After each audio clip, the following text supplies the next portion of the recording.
اس لیے ذکر حق پوری کائنات میں اپنی آب و تاب کے ساتھ تابندہ و زندہ و پائندہ ہے، اور باطل اپنی تمام تر کاوشوں کے ساتھ شام کے اندھیروں میں دفن ہو گیا۔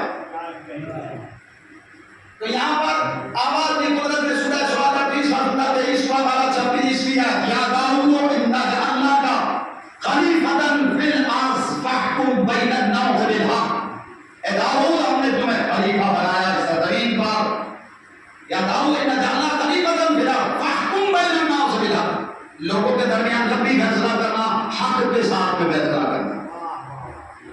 داؤد کو آرڈر ہے فیصلہ کرو تو حق کے ساتھ فیصلہ کرو، ہے نا؟ فیصلہ جب بھی کرنا حق کے ساتھ میں کرنا، یہ جناب داؤد کو اللہ کا آرڈر ہے۔ یہ داؤد جب بھی فیصلہ کرو حق کے ساتھ میں فیصلہ کرو۔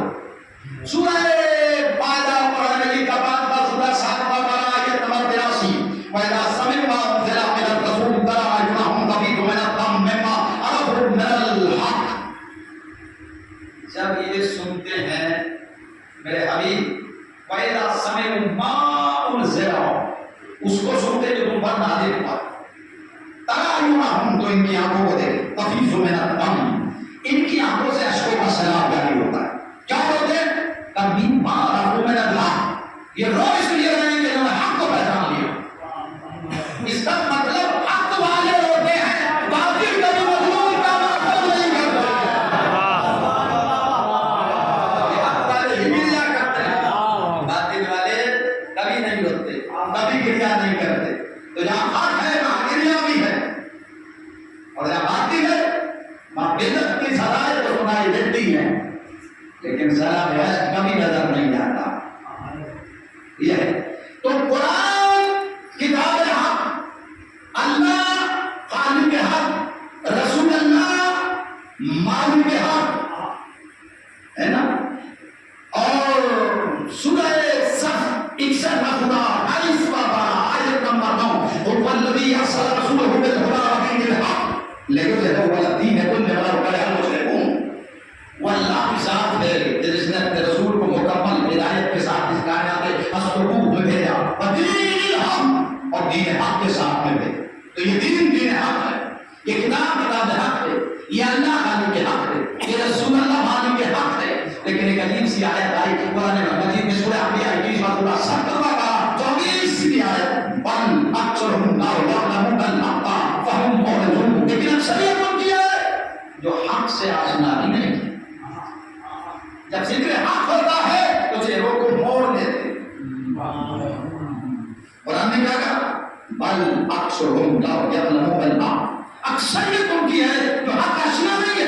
جب ذکر حق ہوتا ہے تو اسے اعراض کرتے ہیں، چہروں کو موڑ لیتے ہیں۔ بھئی قرآن کتاب حق ہے، اللہ خالق حق ہے، رسول اللہ خالق حق ہے، دین حق ہے، لیکن اکثریت جاہل حق ہے۔ تو بھائی اب سوال یہ ہے کہ اب کوئی یہ چاہتا ہے کہ کتاب حق کو سمجھے، تو آواز ہے پہلے حق کو سمجھو۔ رسول حق کی معرفت کرنا چاہتا ہے تو پہلے حق کو سمجھو۔ خدا حق کی معرفت چاہتا ہے پہلے حق کو سمجھو۔ تو اے اللہ جل شانہ بتا حق کہاں ملتا ہے، حق رہتا کہاں ہے، حق چلتا کہاں ہے، حق بنتا کہاں ہے، حق قرار کہاں پاتا ہے۔ کہ جس نے دین حق بتایا وہی یہ بھی بتائے گا کہ حق کہاں ہے۔ تو رسول حق نے مسجد میں اصحاب کے مجمع میں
کہا جائے جو محبت علی کے بیان، یہ سب حق ہے، یہ سب حق ہے، لیکن حق ہے علی کے پیچھے، حق کہاں ہے؟ علی کے پیچھے۔ اسی لیے تو بابانے دور ہم کہتے ہیں کہ جو علی کے پیچھے ہو اسے ہم شمار کرتے ہیں، جو علی سے آگے آ جائے اس پہ بے شمار۔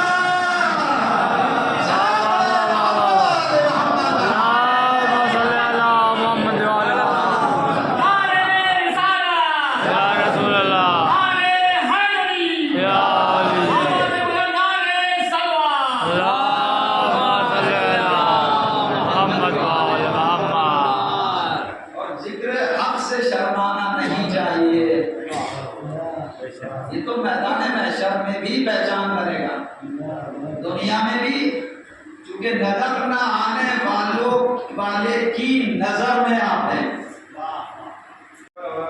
چیک کیا جائے گا۔ وَقِفْهُمْ إِنَّهُمْ مَسْئُولُونَ، انہیں کھڑاؤ، رکاؤ، میدان محشر میں چلے جا رہے ہیں، کہیں رکاؤ، کھڑاؤ، وَقِفْهُمْ إِنَّهُمْ مَسْئُولُونَ، اور ہم کہتا ہے انہیں کھڑاؤ، ان سے سوال کیا جائے گا۔ اگر مکی اہل سنت کے عالم کہتے ہیں کیا سوال کیا جائے گا؟ آواز آئی کہ وَقِفْهُمْ إِنَّهُمْ مَسْئُولُونَ عَنْ وِلَایَتِ عَلِی کی بنابی ابراہیم علیہ السلام، علی کی ولایت کے بارے میں ان سے پوچھا جائے گا۔ ولایت علی سے بھی سرشار ہو، ولایت علی لے کے آئے، انہوں نے کہا نہیں اس میں تو اتری نہیں گلے سے، کہ وہ گلے سے نہیں اتری تو انہیں جہنم میں اتار دیا جائے۔ ایک صلوات پڑھے محمد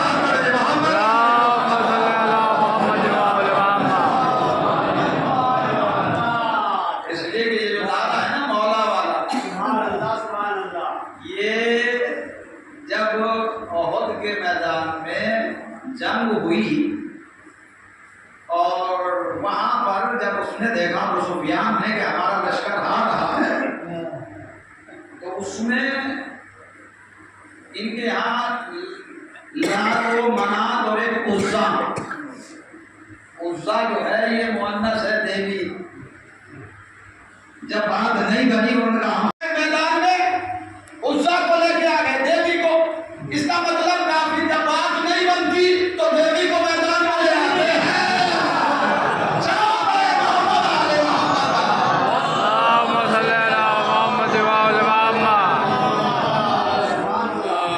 تو یہ میدان میں لے کے آ گئے، اور پیغمبر کے پاس میں کچھ لوگ آئے جو ایمان والے تھے کہ سرکار یہ تو حالت بدل رہی ہے، یہ پرانے کافر ہے ہمارے یہاں جو کہ تازہ مسلمان ہوئے ہیں، یہ تو عزا کو دیکھ کے گھبرا گئے، کیا کیا جائے؟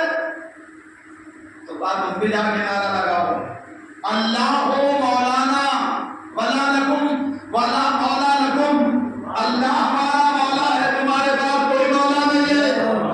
تبھی تو نبی اللہ نے کہا تھا من کن تو مولا ہو فہذا علی مولا۔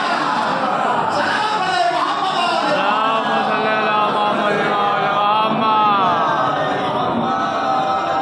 اور جب اللہ کی مولایت کا اعلان کیا تو وہ جو آوازیں تھی وہ بات ہوئی۔ تو یہ جو مولا ہے یہ قدیم کی یاد دلاتا ہے، نعرہ حیدر جو ہے وہ قدیم کی یاد دہانی کراتا ہے، کیونکہ وہاں بھی وہیں سے سلسلہ چلا مولایت کا، اور وہیں سے علی ولی اللہ کو داخل کیا گیا اذان میں۔ حالانکہ جب ابو ذر نے غدیر میں نماز کے لیے مصلی مل گیا اور پیغمبر نے دونوں نمازیں ملا کے پڑھی وہاں پر، تو کہا بلال اب تک اذان دیتے تھے، اور اس کے بعد میں کہا ابو ذر تم اذان کہو۔ ابو ذر کے لیے پیغمبر کا قول ہے کہ ابو ذر سے زیادہ سچا ہے ہی نہیں کوئی کہ جس پر آسمان نے سایہ کیا ہو، اتنا حدیث فرما چکے تھے. ابو ذر نے جیسے ہی کہا اذان میں اشہد ان علی ولی اللہ، تو کچھ لوگ دوڑتے ہوئے رسول اللہ کے پاس گئے کہ سرکار یہ ابو ذر کیا کہہ رہے ہیں اذان میں علی ولی اللہ؟ تمہارا دماغ خراب ہو گیا؟ ابھی منبر پہ تم نے نہیں سنا میں نے کیا کہا تھا؟ بھائی جو میں نے کہا تھا منبر پہ وہی تو کہہ رہے ہیں. من کنت مولا ہو فہذا علی مولا، جس کا میں مولا ہوں اس کا علی مولا ہے. تو اگر رسالت کی گواہی لازم ہے تو ولایت کی گواہی بھی لازم ہے. ایک سلام پڑھے محمد علیہ اللهم صل علی محمد و آل محمد. یہ وہ ذکر ہے جو فکر کو ارتقاء کی منزلوں سے ہمکنار کرتا ہے. یہ ذکر وہ ہے جو قلب کو راحت اور دلوں کی پریشانیوں کو اطمینان میں تبدیل کرتا ہے، جو سماعتوں کے لیے بہترین غذا ہے، محبتوں کا ماوا و مرجع ہے، اور راحتوں کا ایک ایسا بلند ترین شجر سایہ دار ہے کہ تمامت حالات سے ستایا ہوا انسان جس کے سائے میں سکون کلی حاصل کرتا. یہی ذکر ہے جو قبر میں بھی کام آتا. تو جب بھی موت آتی ہے حق کے ساتھ، حق کہاں ہے؟ علی کے ساتھ. تو اب جو علی والا ہے وہ موت سے اس لیے نہیں گھبراتا کہ موت اکیلی تو آئے گی نہیں، حق کے ساتھ آئے گی، اور حق بغیر علی کے آتا نہیں ہے. اس لیے اور یہ مجلس کا جو سلسلہ ہے ثواب کا، یہ پہنچتا بھی نہیں ہے جو علی کی ولایت کا قائل ہوتا ہے اور زندہ ہوتا ہے. بھائی جہاں یقین ہے زندہ ہے وہ پہنچاتے ہیں، جن کے یہاں مرنے والا مر گیا ہے قابلت ہے ثواب وہی تو پہنچاتے ہیں جن کا یقین ہے کہ مرنے والا زندہ ہے. اور لکھا کے یہ جو تلقین پڑھی جاتی ہے کیا یہی بتایا جاتا ہے کہ یہ زندہ ہے، سن بھی رہا ہے اور سمجھ بھی رہا ہے. اس لیے کہ ہم میت چھوڑنے کے عادی نہیں ہے. ہم تو اپنے مرنے والے کو لہد میں لکھا کے بھی معصومین کے نام سنا کے بتاتے کہ ہم تجھے اکیلا نہیں چھوڑ رہے ہیں بلکہ چورا جہاں تیری قبر میں روشن کر کے جا رہے ہیں.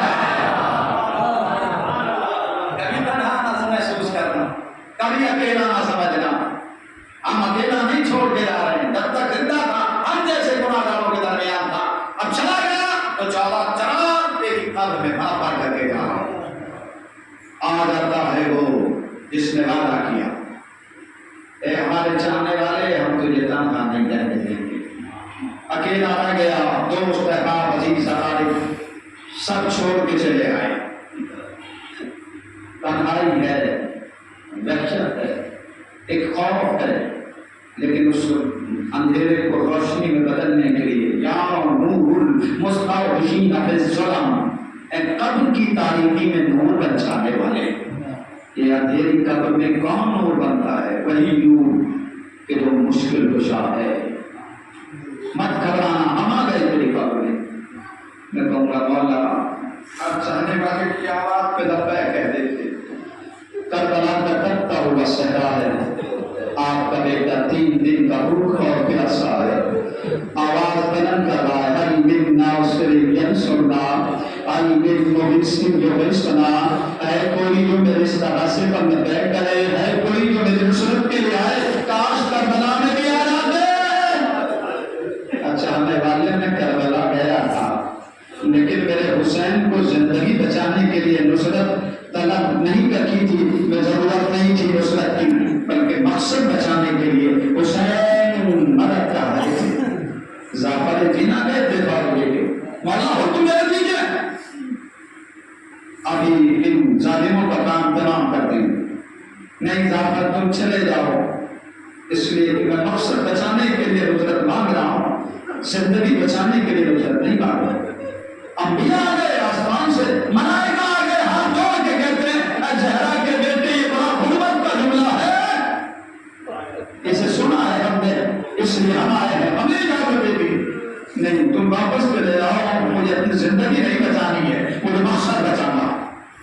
تاریخ بتاتی کہ کربلا میں تمام نبوتیں ہیں، اور امام آخر کہتے ہیں سلام میرا اس مظلوم جد پر جو دوڑتے ہوئے گھوڑے سے زمین پہ ایسے آیا کہ اس کا جسم نازنین نہ زین پر